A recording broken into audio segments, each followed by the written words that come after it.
നമസ്കാരം, ഷെർതിരുവലയാണ്. ഒത്തിരി നാളുകൾക്ക് ശേഷമാണ് ഞാനൊരു വീഡിയോ ഒക്കെ ആയിട്ട് വരുന്നത്. ഇന്ന് ഞാൻ നിങ്ങളെ കാണിക്കാൻ പോകുന്നത് ഒരു അടിപൊളി ഒരു ഈന്തപ്പഴം അച്ചാർ ഉണ്ടാക്കുന്നതാണ്.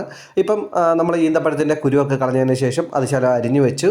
അരിഞ്ഞതിന് ശേഷം നമ്മൾ ചട്ടി വെച്ചു. ചട്ടി ചൂടായതിന് ശേഷം നമ്മൾ അതിലേക്ക് വെളിച്ചെണ്ണ ഒഴിച്ചിരിക്കുകയാണ്. അതിനുശേഷം വെളിച്ചെണ്ണ നല്ലപോലെ ചൂടായതിന് ശേഷം അതിലേക്ക് നമ്മൾ കടുകിട്ടതിന് ശേഷം കടുക് നല്ലപോലെ പൊട്ടിയതിന് ശേഷം നമ്മൾ ഇഞ്ചി വെളുത്തുള്ളി ചതച്ചത് ഇപ്പം ഇട്ടിരിക്കുകയാണ്. അത് ഇപ്പം ആ ഒരു എണ്ണയ്ക്കകത്ത് കിടന്ന് മൂക്കണം. അതിനുശേഷം നമ്മളിപ്പം പച്ചമുളക് രണ്ടായിട്ട് കീറിയ പച്ചമുളകാണ് നമ്മളിപ്പം അതിലേക്ക് ഇട്ടിരിക്കുന്നത്. അതിനുശേഷം ഒന്ന് ഇളക്കി കൊടുക്കുക. അത് ആ എണ്ണയ്ക്കകത്ത് കിടന്ന് നല്ലപോലെ ഒന്ന് മൂക്കണം. അതിനുശേഷം നമ്മൾ ഇതിലേക്ക് ആഡ് ചെയ്യുന്നത് കറിവേപ്പിലയാണ്. കറിവേപ്പില ഇപ്പോൾ ഇട്ടു. കറിവേപ്പില ഇട്ടതിന് ശേഷം ഒന്ന് ഇളക്കി കൊടുത്തതിന് ശേഷം നമ്മൾ അടുത്തതായിട്ട് ചേർത്തത് മുളക് പൊടിയും അതുപോലെ തന്നെ മഞ്ഞപ്പൊടിയാണ്. മുളക് പൊടിയും മഞ്ഞപ്പൊടിയും ഇട്ടതിന് ശേഷം ഒന്ന് നല്ലപോലെ ഇളക്കി കൊടുക്കുക.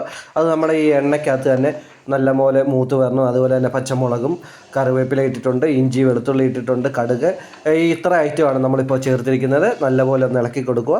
അതിനുശേഷം നമ്മൾ ഈ ഒരു ഗ്രേവി ആയതിനു ശേഷം നമ്മൾ ഇതിലേക്ക് ഇടുന്നത് അരിഞ്ഞു വെച്ചിരിക്കുന്ന സവോളയാണ്. സവോള ചെറുതായിട്ട് നമ്മൾ അരിഞ്ഞു വെച്ചിരിക്കുകയാണ്. ആ സവോളയാണ് നമ്മൾ ഇതിലേക്ക് ഇടുന്നത്. ഇനി ഈ സവോള നല്ലപോലെ വഴന്നു വരണം. അതിനുശേഷമായിരിക്കും ബാക്കിയുള്ള ഐറ്റങ്ങൾ നമ്മൾ ചേർക്കുന്നത്. സവോള ഇട്ട് നല്ലപോലെ ഇളക്കി കൊടുക്കുക.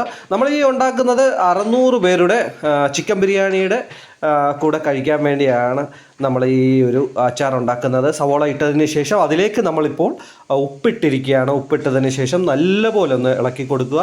ഇടയ്ക്കൊക്കെ ഒന്ന് ഇളക്കി കൊടുക്കണം, അല്ലെങ്കിൽ ചിലപ്പോൾ ഇതിൻ്റെ അടിയൊക്കെ പിടിക്കാനുള്ള ഒരു സാധ്യതയുണ്ട്. അതുകൊണ്ട് ഇടയ്ക്ക് നമ്മളിങ്ങനെ ഇളക്കിക്കൊണ്ടിരിക്കണം. ഗ്രേവി ആകുന്നത് വരെ നല്ലപോലെ ഈ ഒരു സവോള വഴന്ന് ഇപ്പോൾ ഏകദേശം നമ്മുടെ സവോള വഴന്ന് വന്നിരിക്കുകയാണ്.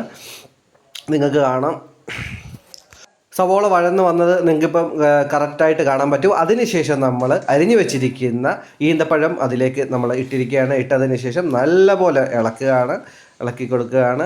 ഈന്തപ്പഴം ഇനിയും ഈ ഒരു ചൂടത്ത് കിടന്ന് അതെല്ലാം ഒന്ന് അലിഞ്ഞു വരണം. അതിൻ്റെ കൂട്ടത്തിൽ നമ്മൾ ഇനിയിപ്പം അടുത്തതായിട്ട് ഇതിൻ്റെ അകത്ത് ചേർക്കാൻ പോകുന്നത് നമ്മൾ തല്ലിപ്പൊട്ടിച്ച് വെച്ചിരിക്കുന്ന ശർക്കരയാണ്. ശർക്കരയും ഇട്ടാണ് നമ്മൾ ഇനി ഇത് ഇളക്കാൻ പോകുന്നത്. ഇപ്പം നമ്മൾ വലിയ ശർക്കര ഉണ്ടയായിരുന്നു, അത് നമ്മൾ തല്ലിപ്പൊട്ടിച്ച് ചെറിയ കഷ്ണങ്ങളുണ്ട്.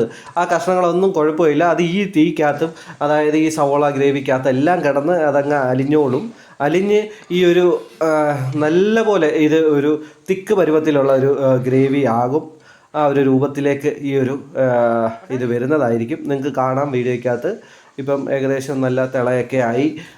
ഇപ്പം നമ്മുടെ ഈന്തപ്പഴവും അതുപോലെ തന്നെ ശർക്കരയൊക്കെ നല്ലപോലെ ഒന്ന് അരിഞ്ഞു വരുവാണ്. അതിനുശേഷം നമ്മൾ ഇനി അടുത്തതായിട്ട് ചേർക്കാൻ പോകുന്നത് നമ്മുടെ വാളംപുളിയാണ്. വാളംപുളി നമ്മൾ പിഴിഞ്ഞ് വെച്ച് നല്ലപോലെ കൈയിട്ട് ഞെരടി പിഴിഞ്ഞ് അതിൻ്റെ വെള്ളമാണ് ഇനി നമ്മൾ ഇതിൻ്റെ അകത്തോട്ട് ചേർക്കാൻ പോകുന്നത്. വാളംപുളിയുടെ വെള്ളം ചേർത്ത് നല്ലപോലെ ഒന്ന് ഇളക്കുക. ഇപ്പം നിങ്ങൾക്ക് കാണാം, വാളംപുളി വെള്ളമാണ് ഒഴിച്ചിരിക്കുന്നത്. നിങ്ങൾക്കൊക്കെ വീട്ടിലൊക്കെ ചെയ്യാൻ പറ്റിയ ഒരു അടിപൊളി ഐറ്റമാണ്. നിങ്ങളൊക്കെ ചെയ്തിട്ടുണ്ടെങ്കിൽ ഉറപ്പായിട്ടും കമൻറ്റ് ചെയ്യണം. അല്ല, ഇനി പുതിയതായിട്ട് ചെയ്യാൻ പോവുകയാണെങ്കിൽ ചെയ്ത് കഴിഞ്ഞതിന് ശേഷം നിങ്ങൾ ഇതിൻ്റെ വീഡിയോയ്ക്കടി വന്ന് കമൻറ്റ് ചെയ്യണം. വീഡിയോ ഇഷ്ടപ്പെട്ടെങ്കിൽ ഉറപ്പായിട്ട് ഷെയർ ചെയ്യണം. അതുപോലെ തന്നെ നിങ്ങളുടെ അഭിപ്രായങ്ങളൊക്കെ കമൻറ്റ് ചെയ്യണം. ഇനി നമ്മൾ ഇതിലേക്ക് ഇപ്പോൾ വാളംപുളി വെള്ളം ഒഴിച്ചതിന് ശേഷം നമ്മൾ ഇതിൻ്റെ അകത്തേക്ക് അടുത്തത് കായപ്പൊടിയാണ് ഇടുന്നത്. കായപ്പൊടിയും അതുപോലെ തന്നെ കുറച്ച് മസാലപ്പൊടി ഇടിയും. അത് നമ്മൾ പൊടിച്ച മസാലയാണ്. അതായത് കറുവപ്പട്ട, ഏലക്ക, ജീരകം, ഗ്രാമ്പൂ, കുരുമുളക് പൊടിയൊക്കെ ഇട്ട ഒരു മസാലയാണ്. അത് നമ്മൾ കുറച്ച് ഇതിൻ്റെ അകത്തേക്ക് ഇപ്പോൾ വിതറിയിരിക്കുകയാണ്. അതുകൂടെ കഴിഞ്ഞ് കഴിഞ്ഞാൽ നമ്മുടെ അതായത് ഈന്തപ്പഴം അച്ചാർ റെഡിയാണ്. ഉപ്പൊക്കെ വേണമെങ്കിൽ നമുക്ക് ചേർക്കാം. അപ്പം നിങ്ങൾക്ക് ഈ വീഡിയോ ഇഷ്ടപ്പെട്ടെന്ന് വിചാരിക്കുന്നു.